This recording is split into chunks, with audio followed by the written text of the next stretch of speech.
दोस्तों लाखों बच्चे सीटेट का एग्ज़ाम देते हैं हर साल, उसमें से भी 90% बच्चे फेल हो जाते हैं। अब इसके बहुत सारे रीज़न हैं। हालांकि जो सीटेट एग्ज़ाम है वो बहुत इजी है। जो जितने भी कॉम्पिटिटिव एग्ज़ाम होते हैं ना भारत में, उसमें सबसे इजी एग्ज़ाम सीटेट का होता है। उसके बावजूद भी 90% बच्चे फेल होते हैं इसमें। तो इसके बहुत सारे वजह है, बहुत सारे कारण हैं इसके। इसमें से 4 जो फंडामेंटल रीज़न है जिसकी वजह से बच्चे फेल होते हैं वो हम डिस्कस करेंगे। आप ध्यान रखो इसे और जैसा मैं बता रहा हूँ वैसा करो, बिल्कुल आप सीटेट में पास हो गए। देखो, जो पहला रीज़न जो है सीटेट का, जो सीटेट बच्चे जो फेल होते हैं वो है बच्चे पेपर की प्रैक्टिस अच्छे से नहीं करते हैं। मैं बहुत क्लियर बता रहा हूँ आपको। हम जो किताबों से या लेक्चर से पढ़ते हैं तो हम लोग सिर्फ 70% पढ़ते हैं, उससे 30% हमको क्वेश्चन पेपर से ही समझना पड़ता है। अब यहाँ पर आप कह रहे होंगे कि नहीं हम लोग तो बहुत सारे यूट्यूब पे या फिर क्लास में जो लेक्चर टीचर पढ़ाते हैं वो पढ़ते हैं। तो मैं उसकी बात नहीं कर रहा हूँ, वो अपना काम करते हैं, बट आपको खुद को प्रैक्टिस करनी होगी। देखो यहाँ पर है ना, जो सीटेट का जो पेपर आता है ना, तो वो एक कॉमन सेंस, एक साइकोलॉजिकल सेंस के ऊपर ज़्यादा बेस्ड होता है। आपका सेंस अच्छा रहा तो आपको समझ में आएगा कि राइट आंसर कौन सा होता है, पहली बात। और दूसरी बात, कुछ चीज़ें हमको गलतियाँ करके सीखनी होती है। और आप गलतियाँ कब करेंगे? जब आप प्रैक्टिस करेंगे तब गलतियाँ करेंगे, और तब सीखेंगे, तब आपकी लर्निंग होगी। आप डायरेक्ट सीखोगे तो नहीं होगा, कुछ गलतियाँ करके सीटेट में सीखना होता है। तो इसलिए आपको क्वेश्चन पेपर की प्रैक्टिस करनी ही है, खुद होके टाइम लगा के। कम से कम प्रीवियस ईयर के 10 क्वेश्चन पेपर आपको करने ही है हर हाल में। ये प्रैक्टिस मस्ट है, पहला रीज़न। दूसरा रीज़न, जो क्वेश्चन आप गौर से अगर देखेंगे, आपने एनालिसिस करोगे, तो कुछ क्वेश्चन ऐसे हैं या फिर बहुत सारे क्वेश्चन ऐसे हैं जिसमें ना आपको अप्रोप्रिएट आंसर पूछता है। मतलब इसका ये मतलब है कि क्वेश्चन ऐसे होते हैं कि उसमें चारों ऑप्शन सही हो सकते हैं या 3 ऑप्शन सही हो सकते हैं, बट आपको उसमें से अप्रोप्रिएट ऑप्शन चूज करना है। अब यहाँ पर आपको जो सेंस है या आपकी जो अंडरस्टैंडिंग है साइकोलॉजी को लेकर या पैडागोजी को लेकर, वो प्रॉपर होनी चाहिए। अगर वो होगी तभी आप जो सबसे मोस्ट अप्रोप्रिएट है वो चूज कर पाएंगे। अब यहाँ पे भी सेंस चाहिए, और वो भी आपको प्रैक्टिस चाहिए या फिर सही से स्टडी करने चाहिए। ये दूसरा रीजन है। मैं आपको ये एग्जांपल के जरिए समझाता हूँ। देखिए, मैंने एक ये समझाने के लिए एक क्वेश्चन यहाँ लेके आया था। अभी रिसेंटली जो क्वेश्चन एग्जाम हुए थे उसका ही क्वेश्चन है। एक क्वेश्चन है, मैं समझाता हूँ कि कंफ्यूजन कैसे होती है बच्चे को और इसमें हमें क्या ध्यान देना चाहिए। देखिए, यहाँ पे क्वेश्चन है, इसको पढ़ते हैं। A mother asked the teacher of class second how it was possible for her child to something say thing that he she had never heard any adult or sibling से हाउ इट इज पॉसिबल।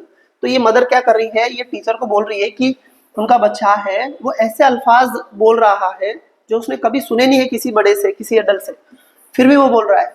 तो ये कैसे possible है? जो उसने कभी सुने नहीं है तो वो कैसे बोल सकता हूँ? तो अब हमें क्या करना है, इसमें से आपको आंसर देना है कौन सा करेक्ट है। तो देखो यहाँ पर अब बच्चे कंफ्यूज हो गए। मैं आपको देखो, पहला ऑप्शन जो है तो वो री इन्फोर्समेंट की बात करता, तो ये इसकी स्किनर की थ्योरी के हिसाब से निकल गया, ये हमको मालूम है। उसके बाद में ये वाला ऑप्शन सेकंड क्या है, the human brain is innately wired to learn language. देखो, चॉम्स्की के हिसाब से ये हो सकता राइट आंसर है। तीसरा ऑप्शन पढ़ते हैं, as per the constructivist approach child can invent new language. तो ये भी आपको मोस्ट अप्रोप्रिएट लगेगा।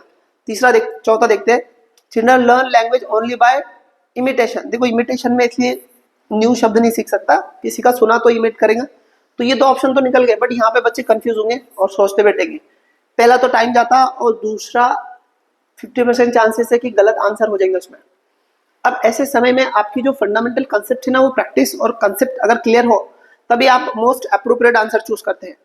देखिए यहाँ पर वो क्या बोल रहे हैं, ये जो कंस्ट्रक्टिव अप्रोच क्या है, ये वाला जो अप्रोच है ये क्या बोलता है कि जो चिल्ड्रन है, जो बच्चे हैं, वो अपना नॉलेज खुद कंस्ट्रक्ट करते या अपनी लैंग्वेज खुद कंस्ट्रक्ट करते, मतलब अपनी जुबान वो खुद ही सीखते, उसे कोई सिखा नहीं सकता, वो खुद कंस्ट्रक्ट करते। बट इसमें ये बात बहुत क्लियर है कि बेस्ड ऑन प्रीवियस, उसकी जो प्रीवियस एक्सपीरियंसेस है उसके हिसाब से बच्चे क्या करते हैं, अपनी लैंग्वेज खुद सीखते हैं। तो प्रीवियस एक्सपीरियंसेस के हिसाब से सीखेंगे। बट क्वेश्चन में क्या पूछ रहा है कि वो कभी सुना ही नहीं उसने, ऐसे शब्दों का वो इस्तेमाल कर रहा है या बोल रहा। तो इसलिए ये थर्ड वाला ऑप्शन जो है ना निकल जाता है यहाँ से, ये भी कैंसिल हो जाता है, क्योंकि इसके लिए प्रीवियस एक्सपीरियंसेस बहुत जरूरी है। हालांकि ये भी बहुत करेक्ट आंसर है उसका, क्योंकि यहाँ वहाँ बच्चा क्या कर रहा है, खुद का अल्फाज खुद कंस्ट्रक्ट कर रहा है, तो वो कंस्ट्रक्टिविस्ट थ्योरी के अंदर में बैठ जाता है। बट वो न्यू अल्फाज की बात कर रहा है, तो यहाँ पर जो ये एलईडी की बात करता है, मतलब जो चॉम्स्की की थ्योरी है उसमें वो क्या बोलता है कि जो हमारे अंदर में ना इननेट कैपेसिटी है कि वो खुद से ही लर्न एक्विजिशन करता, खुद से ही लैंग्वेज को एक्विजिशन करता, इसलिए वो क्या करेगा, वो न्यू अल्फाज भी इन्वेंट करेगा। वो हिसाब से ये राइट आंसर है यहाँ पे, और आंसर की में भी ऐसा दिया है। तो देखो ये कुछ चीजें अगर किसी के दिमाग में ये सब चीजें नहीं आई ना, तो वो कोई भी इससे राइट आंसर करके आएगा 3 नंबर को, जबकि आंसर 2 नंबर का राइट है। तो ये कंफ्यूजन होती है, इसके लिए क्या रहता है, थोड़ी फंडामेंटल क्लैरिटी होना जरूरी है। तो इसी वजह से बच्चों के बहुत सारे आंसर गलत आते हैं। एक और क्वेश्चन देखते हैं, यहाँ पर ये वाला क्वेश्चन देखते हैं। Anita prepare a unit plan to teach theme family, which of the following will be the title of her unit, है ना। अनीता क्या कर रही, एक चैप्टर प्रिपेयर कर रही है, कौन से थीम पे, फैमिली थीम पे, तो उसका टाइटल क्या होना चाहिए ये पूछ रहा है। देखो अब यहाँ पर टाइटल ये भी हो सकता, ये भी हो सकता, ये तो नहीं हो सकता, और ये भी हो सकता। तो ये तीनों में बहुत सारे बच्चे कंफ्यूज होंगे, क्योंकि फैमिली टाइटल है। कुछ बच्चे सोचेंगे कि इतना बड़ा टाइटल हो सकता है क्या, पॉसिबल है क्या, इसलिए इसे छोड़ देंगे। और कुछ इनमें कंफ्यूज होंगे, सोचते बैठेंगे, बहुत समय तक सोचेंगे और अपना टाइम बर्बाद करेंगे। बट अगर ईवीएस की फंडामेंटल जो अंडरस्टैंडिंग जिसको है, समझ है ईवीएस की, या फिर उसने क्वेश्चन पेपर की अच्छे से प्रैक्टिस किया, तो उसको ये समझ में आ जाएगा कि देखो ईवीएस में सिर्फ फैमिली की बात नहीं की जाती, बहुत सारी चीजें सिखाई जाती फैमिली थीम्स के अंदर में। ये थीम है, पर इसमें सिर्फ फैमिली रिलेशनशिप नहीं सिखाने हैं, उसमें जेंडर्स का स्टेरियोटाइप है क्या वो भी बताना है, क्या घर में इक्वालिटी है वो भी बताना है, क्या जस्टिस होता है वो भी बताना है, ठीक है, ऑक्यूपेशन क्या है वो भी बताना है। तो ये सब चीजें हम लोग थीम के अंदर में पढ़ते हैं, ठीक है। फिर फैमिलीज अलग अलग है, तो उसका सोशियो कल्चरल बैकग्राउंड क्या है वो भी हम इस थीम के अंदर में पढ़ने की कोशिश करते हैं ईवीएस में। तो इसलिए मोस्ट अप्रोप्रिएट आंसर ये है इसका।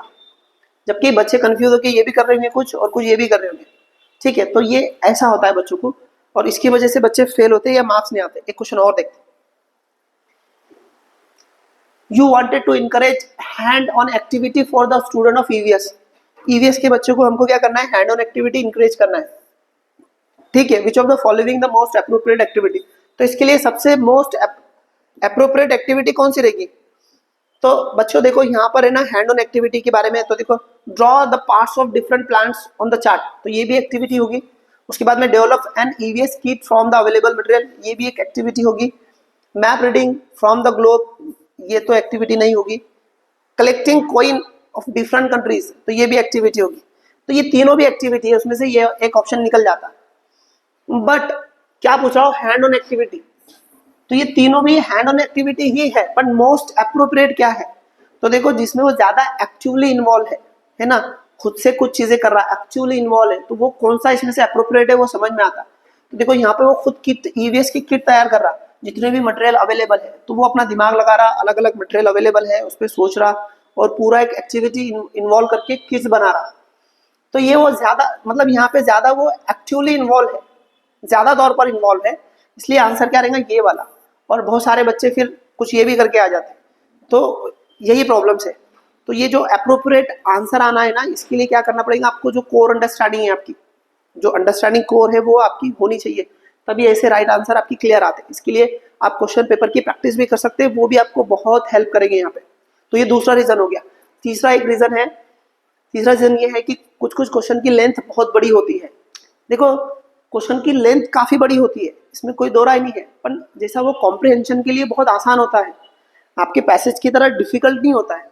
क्वेश्चन होता है बड़ा है, बट उसमें से एक दो की पॉइंट होते हैं जिसके ऊपर वो पूरा क्वेश्चन होता है, और जो उसके ऑप्शन होंगे ना उसमें भी एक दो की पॉइंट होते हैं जिसे फटाक से समझ में आ सकते हैं। तो आपको क्या करना पड़ेगा, आपको प्रैक्टिस करनी पड़ेगी अच्छे से, जो लॉन्ग क्वेश्चन है उनको सॉल्व करने की, और उसको फटाफट कॉम्प्रिहेंशन करना पड़ेगा, और वो होता भी ईजी, मुश्किल कॉम्प्रिहेंशन बिल्कुल नहीं होता उसमें। एक टीचर है वो ऐसा किया वैसा किया, यहाँ लेके गया बच्चों को, उसमें से ऐसा वैसा, बहुत इजीली अंडरस्टैंडेबल स्टोरी होती है स्कूल लेवल की, तो सबको समझ में आती है। बट आपको खुद को हैबिचुअल करना पड़ेगा उसको फास्ट पढ़ने की, तब उसको फास्ट पढ़ पाएंगे आप, उसके लिए प्रैक्टिस करना पड़ेगी। तो ये तीसरा रीजन। चौथा रीजन जो बहुत जरूरी है वो ये है कि जो भी बच्चे स्टडी करते हैं ज्यादातर यूट्यूब पे लेक्चर देख के करते हैं। अब यूट्यूब पे बहुत सारे चैनल्स है जो बहुत सारा कंटेंट डालते रहते हैं वहाँ पे, तो कुछ कुछ बच्चे कुछ यहाँ से पढ़ेंगे, कुछ वहाँ से पढ़ेंगे, कुछ वहाँ से पढ़ेंगे, तो इसकी वजह से उनका जो मुकम्मल सिलेबस है वो प्रॉपर फ्रेमवर्क में कंप्लीट नहीं होता है। उसके लिए बेस्ट ये है कि आप किसी एक चैनल को पकड़े, कोई अच्छा एक चैनल देखिए और उसको उसको ही फॉलो कीजिए। 12 चैनल को फॉलो करोगे ना तो उसमें क्या होगा, आपका मुकम्मल सिलेबस कवर भी नहीं होगा और आपको समझ में भी नहीं आएगा। और ज़्यादातर यूट्यूब पे पूरा सिलेबस नहीं होता है, सब अपनी अपनी पेड क्लास चलाते हैं तो पूरा नहीं डालते हैं। तो ये वजह से क्या होता है कि बच्चे एक तो कम होता है, उसमें भी कुछ इधर से कुछ इधर से, तो इसमें वो सही तरीके से पूरा कवर ही नहीं कर पाते, तो इस वजह से भी बच्चे फेल होते हैं। तो मेरी आपको एक राय है कि किसी अगर आप यूट्यूब से स्टडी कर रहे हैं तो किसी एक चैनल से आप पकड़िए और वहाँ पे उसे ही कीजिए हिसाब से और पूरा उसको ही फॉलो कीजिए। जिगजैग की तरह कभी इधर कभी उधर ऐसा मत कीजिए, इससे कुछ नहीं होने वाला है। ठीक है, तो ये ज़रूरी बातें आप ध्यान में रखिए। और भी डिटेल्स और ज़रूरी चीज़ें के लिए मैं आपके साथ आता रहूँगा यूट्यूब पे। चैनल पे जो नए होंगे तो नीचे सब्सक्राइब कीजिए, फॉलो भी कीजिए। मिलते हैं हम लोग नेक्स्ट वीडियो में, तब तक के लिए इजाज़त दो, बाय बाय।